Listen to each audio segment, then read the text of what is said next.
Valeu, até mais. Bom, vamos falar do X, da possível saída do X no Brasil. E agora, olha, gente, parece que está se tornando uma realidade cada vez mais próxima. Foi postada agora há pouco, há poucos minutos, no próprio X, na própria plataforma, no perfil de relações governamentais do X, uma mensagem que eu entendi como uma mensagem de despedida do X. Você tem aí, Cláudio, a postagem? Pode colocar na tela, por gentileza, para quem está nos acompanhando. Esse texto foi postado às 8h14 da noite, pelo horário de Brasília, e diz o seguinte, vou ler em português aqui para nossa audiência. Em breve, esperamos que o ministro Alexandre de Moraes ordene o bloqueio do X no Brasil, simplesmente porque não cumprimos suas ordens ilegais para censurar seus opositores políticos. Dentre esses opositores estão um senador devidamente eleito e uma jovem de 16 anos, entre outros. Quando tentamos nos defender no tribunal, o ministro ameaçou prender nossa representante legal no Brasil. Mesmo após sua renúncia, ele congelou todas as suas contas bancárias.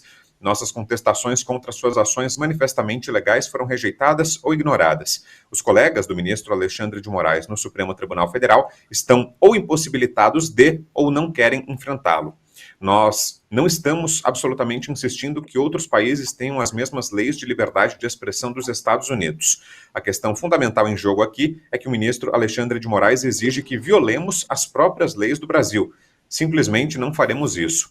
Nos próximos dias, publicaremos todas as exigências ilegais do ministro e todos os documentos judiciais relacionados para fins de transparência. Ao contrário de outras plataformas de mídia social e tecnologia, não cumpriremos ordens ilegais em segredo.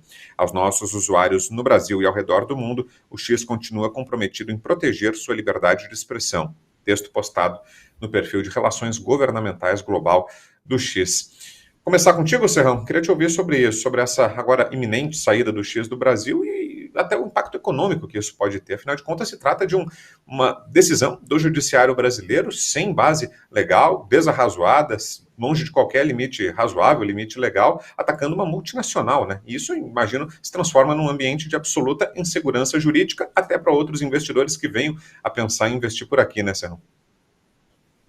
É isso que temos chamado a atenção há muito tempo. O Brasil, o Supremo Tribunal Federal e suas decisões atabalhoadas, a gente tem que dizer isso, elas estão transformando o Brasil em um pária internacional. E isso vai ter impacto econômico para nós.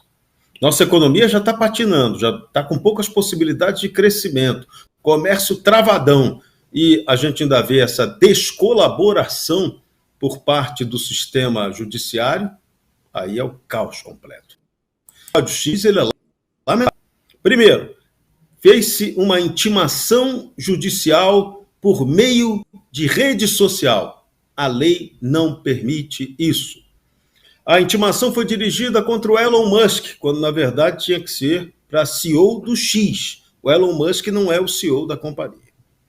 Também houve uma desproporcionalidade total nessa ideia de suspender a plataforma no Brasil. Ela é usada por milhões de pessoas como meio de comunicação e até como meio de trabalho, meio de vendas, de atuação comercial, sustentação das pessoas. A decisão judicial vai cometer o assassinato digital contra os brasileiros? Essa é a pergunta que tem que ser respondida. Além disso, essa ideia de ordenar que o X nomeie um representante no Brasil. Caramba, essa ideia é absolutamente extemporânea. A empresa decide o que ela faz ou não. Ela não é obrigada a ter um representante no Brasil. Não é. Tanto que ela se sentiu ameaçada e saiu do Brasil.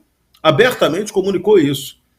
Além disso, houve também uma violação à súmula do Superior Tribunal de Justiça que garante que todo tipo de intimação tem que ser entregue em mãos ao que está sendo intimado.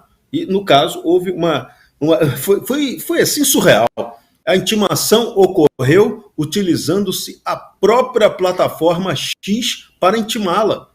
Olha, nem o pessoal do Caceta e Planeta, nos seus tempos áureos, conseguiria ter feito algo assim, tão doido, que beira até o engraçado, mas uma graça que faz a gente chorar. E também, houve também violação de tratados de cooperação internacional, porque você, quando faz uma intimação no estrangeiro, tem que obedecer ao princípio da carta rogatória. E, se o até lá do exterior admitir, olha, isso aqui não cabe, o nosso pedido aqui fica completamente sem eficácia. Então, o que foi feito agora é assustador sobre todos os pontos de vista possíveis. O Brasil vai se tornar um pária internacional. Nós agora conseguimos, se essa decisão vigorar, pode ser que ela vigore, rezamos ainda que não vigore, mas se ela vigorar, a gente vai se unir ao estreito grupo de ditaduras internacionais. China, Coreia do Norte, Cuba e outros países aí ditatoriais que censuram o X, perseguem o X. O ponto é, a briga está sendo comprada contra uma das empresas mais poderosas do mundo. E a doideira, houve até aí, como não se pode, como o X não tem mais escritório aqui, não pode mexer na receita do X, apelou-se para pegar a receita de uma outra empresa que nada tem a ver com a história, que seria a Starlink. Olha o nível, a coisa está ganhando uma complexidade de loucura jurídica que, olha, nem a ditadura mais espantosa do mundo consegue cometê-la. Então, a certeza isso aí vai resultar numa retaliação econômica em breve. E aí a perguntinha que fica, o Brasil está preparado para aguentar uma pancada dessa? A juristocracia tupiniquim está pronta para uma briga desse tamanho? Ou vai ter gente que vai ter que pedir asilo além de Marte? Porque em Marte a empresa do Elon Musk pode estar chegando em breve lá.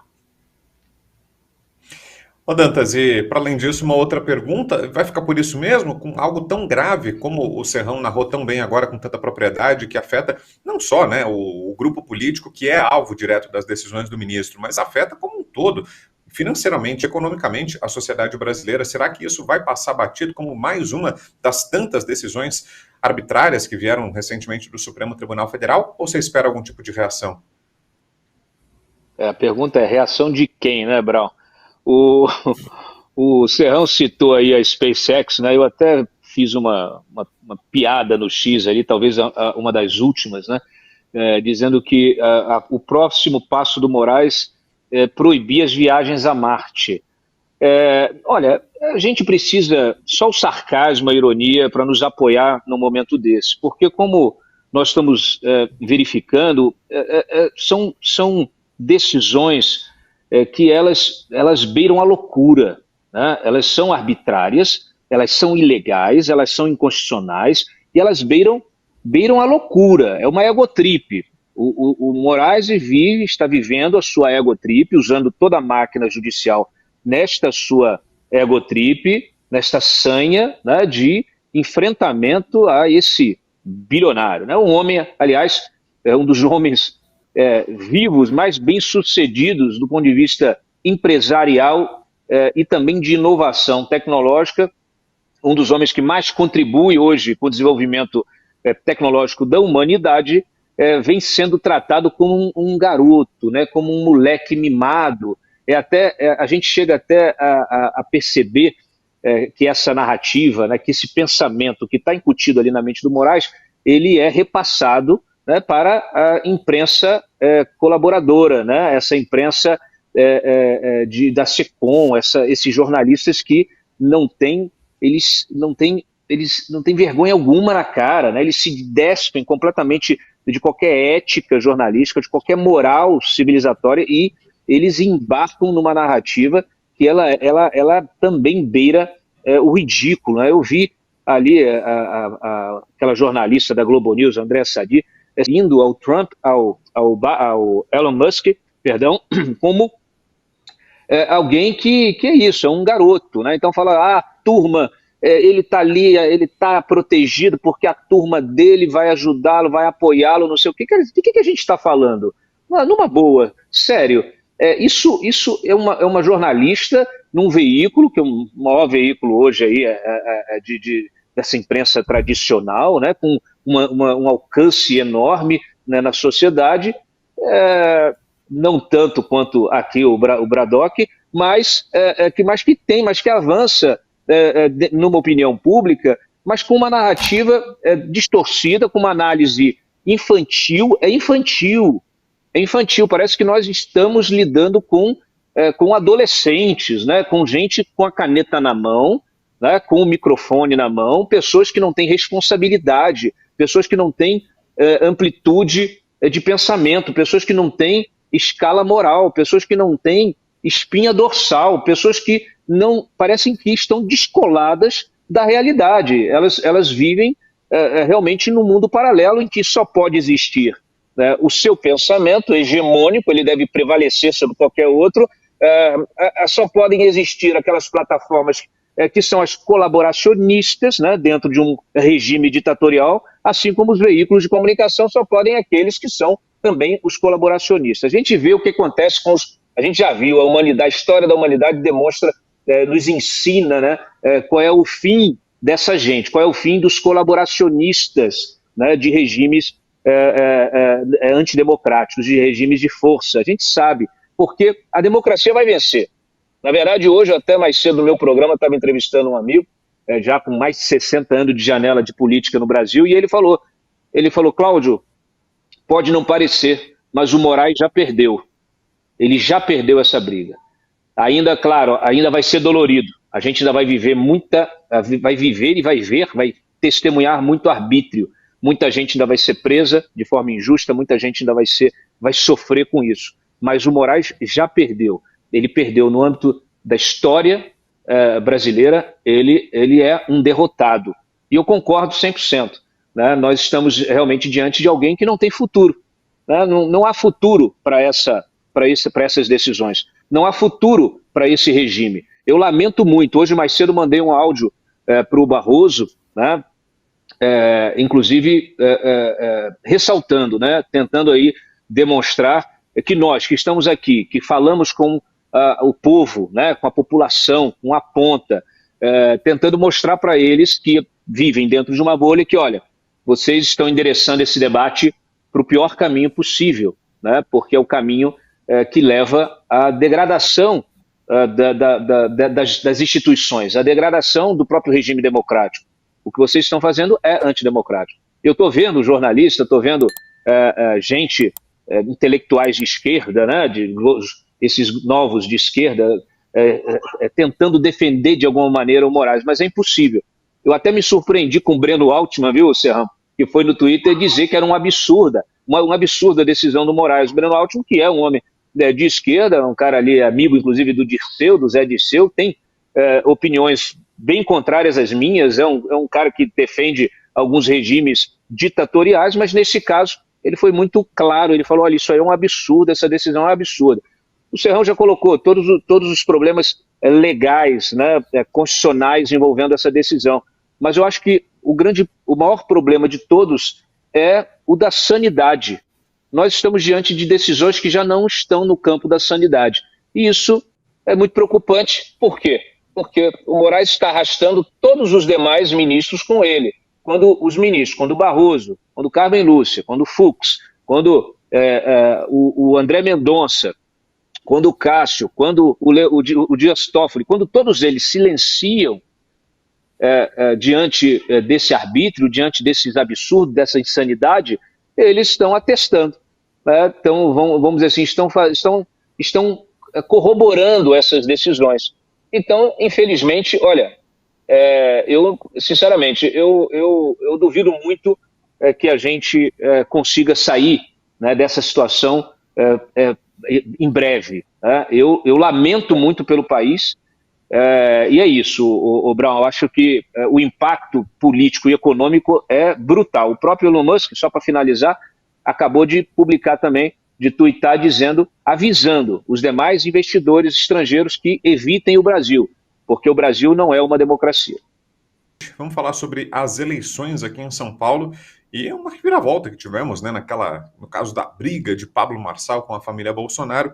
Os dois já resolveram os problemas. O Carlos Bolsonaro, né, o vereador, filho do ex-presidente, e o Pablo Marçal resolveram as desavenças e levantaram uma espécie de bandeira branca. A gente tem aqui um tweet do deputado Nicolas Ferreira sobre isso, em que o Nicolas fala sobre esse momento de pacificação. Abro aspas. Vi um conflito sem sentido começando, com o qual ninguém ganharia, e me envolvi para apaziguar a situação. Acredito que precisamos focar no inimigo em comum, a esquerda, que São Paulo e outras capitais do país façam a escolha que fortalecerá o Brasil e os brasileiros.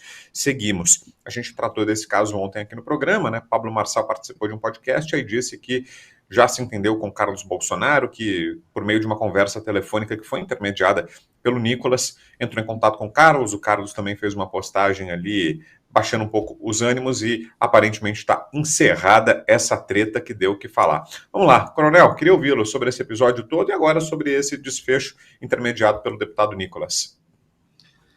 A tendência, né? Eu que estou fora do país e tenho a minha área de estudo na área da geopolítica, relações internacionais, é sempre estabelecer alguma comparação. E eu me lembro desse caso em São Paulo com o que aconteceu com a esquerda na França. Veja que o Macron, ele sabia que a direita venceria o segundo turno se algo não fosse feito. E ele acabou se aproximando da extrema esquerda, fez um grande acordo entre o primeiro e o segundo turno. Mais de 200 candidatos abriram mão de concorrer, cedendo espaço para uma grande coligação em que ele, inclusive, perdeu muito espaço, está em grande dificuldade para governar o país, agora que ele, o chefe de Estado, não detém a maioria do seu partido junto à Assembleia Nacional, mas evitou a vitória da Marine Le Pen.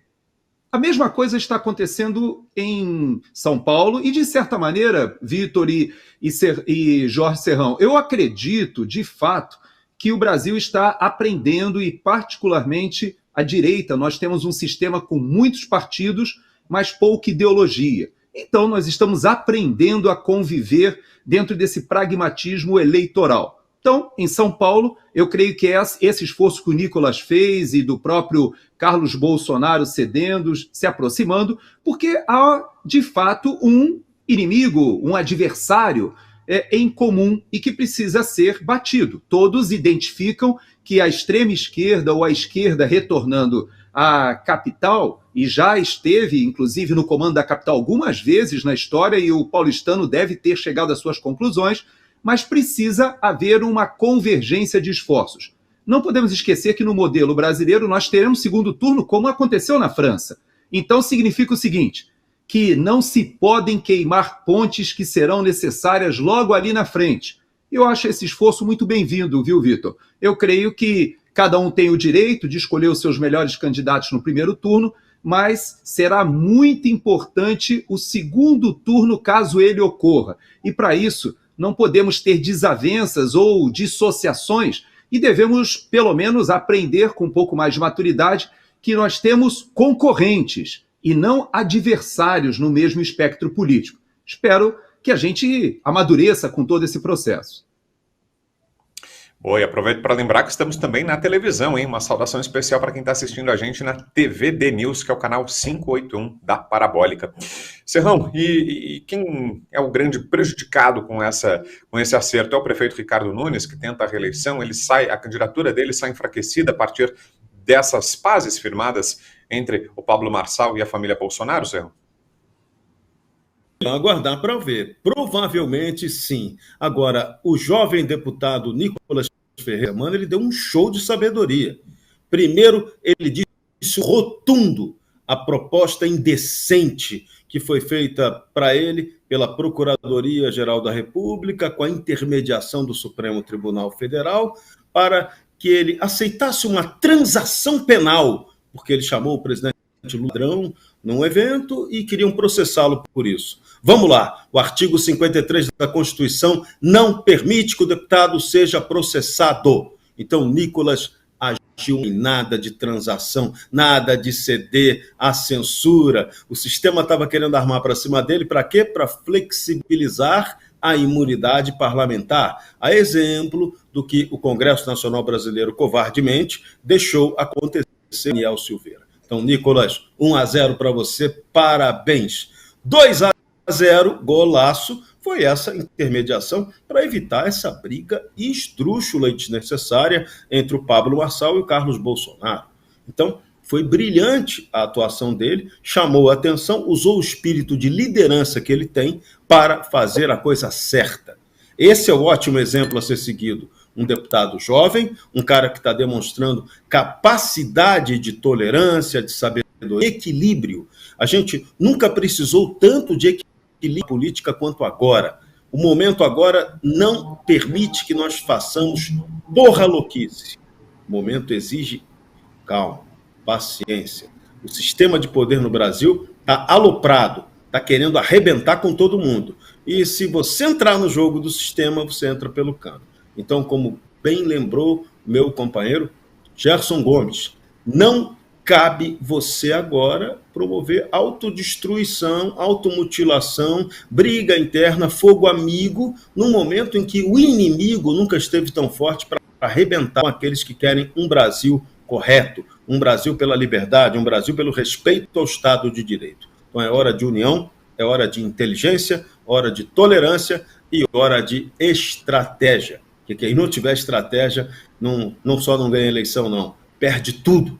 É o que a gente está correndo risco hoje.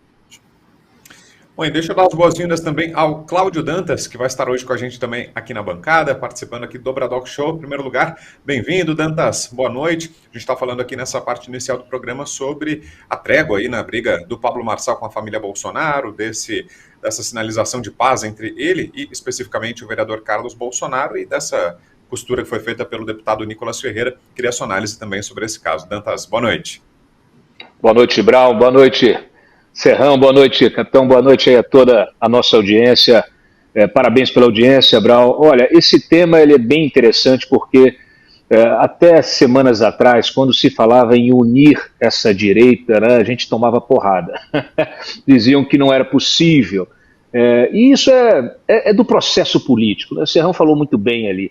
O processo político ele é feito dessas clivagens, é feito de vaidade, porque ele é feito de pessoas, né? Pessoas como nós, que temos as nossas questões, nossas crenças, e, claro, ele é feito, e ele deve ser feito, sim, de muita estratégia. O Serrão está absolutamente correto nisso. Né? Então, hoje, nós estamos vivendo um período sombrio, né, da história do Brasil, acho que da história da humanidade, mas especialmente aqui no Brasil a gente está vivendo um período muito delicado, um período de sensibilidades, né, institucionais, com um judiciário avançando cada vez mais nas prerrogativas individuais de todos os cidadãos. Nós estamos vendo aí essa briga em relação ao X, que pode tirar do ar hoje, né, inclusive essa plataforma que atende a mais de 20 milhões de brasileiros. Então nós estamos vivendo um momento chave da história recente do Brasil. E esse momento exige sim uma visão mais ampla de processo, uma visão com perspectiva histórica. A gente precisa entender que divisões dentro do campo da direita, hoje, elas acabam servindo ao inimigo. Que inimigo, Cláudio? Todo aquele que é contra a democracia, que é contra a sociedade, uma sociedade livre, né, uma sociedade aberta, plural, que é contra a circulação de ideias. Gente, como é que pode, em pleno século XXI, nós estamos debatendo censura? Né? Tem gente querendo controlar o que o outro fala, o que o outro pensa, o que o outro posta nas redes sociais. E eu estou vendo jornalista defendendo a censura, passando o pano para ministro, dizendo que o X é tóxico. Tóxico? Se você não gosta da programação, faz igual eu faço com a Globo News, por exemplo, que eu não assisto há mais de 10 anos. Vai ali no controle, e zapeia, troca de canal.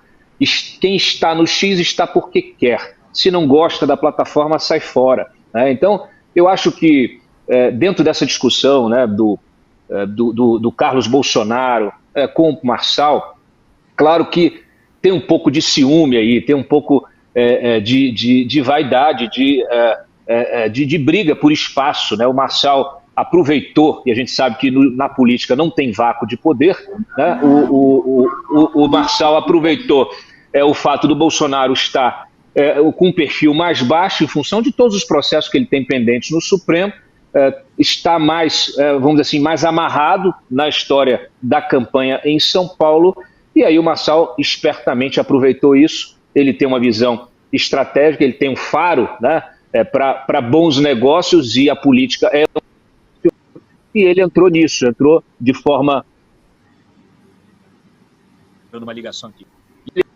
De forma brutal, aí, de forma contundente na disputa por esse eleitorado de direita, né? Um eleitorado que vai, inclusive, do centro à direita, e ele entrou firme nessa disputa por esse eleitorado e causou ciúmes, porque, de fato, muitos bolsonaristas, muita gente que votaria em quem o Bolsonaro dissesse para votar, muita gente pensou e falou assim, pô, peraí, eu gosto do Bolsonaro, eu até voto em quem ele me pede para votar, mas no Nunes, no Nunes eu acho que não, né? No Nunes eu não sei se eu gostaria de votar, a menos que não tenha opção. No segundo turno, tudo bem. Mas aí vem o Marçal, surge como essa alternativa, com um discurso muito sedutor também, defendendo as bandeiras da direita, e aí ele carrega com ele uma grande parcela desse voto bolsonarista e do voto de direita de uma maneira geral. Então ontem, eu acho que o Nicolas também, com essa visão estratégica, viu, Serrão, ele entendeu que, olha, é melhor não brigar, é melhor a gente se unir, né? Porque quando a gente não pode com alguém, né? Aquele velho ditado, a velha máxima, você não pode com alguém, se junte a ele. E nesse caso não há motivos para isso não acontecer, justamente porque o inimigo é o mesmo, o rival no campo da batalha política é o mesmo. Então fizeram muito bem o recuo, a intermediação. Eu falei com o Nicolas mais cedo, ele de fato ali fez esse gesto, que é um gesto de generosidade, o que mostra um amadurecimento potente do Nicolas, que já é um grande político, é um grande orador, né? Mas que é um jovem, é um menino, mas já está mostrando aí que ele tem um potencial para virar um gigante, né? Ele realmente mostrando uma generosidade e uma visão estratégica importante, e conseguindo, a partir do diálogo, juntar essas duas peças, né? E deixar para trás, inclusive, a troca de farpas com acusações mútuas, aí, com xingamentos. Gente, não tem por que brigar. Vamos brigar, mas primeiro vamos resolver esse problemaço que a gente tem, que é de ter possibilidade de brigar, ou seja, da gente poder fazer o debate democrático de uma forma aberta. Essas divergências que existem no campo da direita, a gente deixa para discutir lá na frente, depois que a gente passar por esse momento, depois que a gente vencer o arbítrio.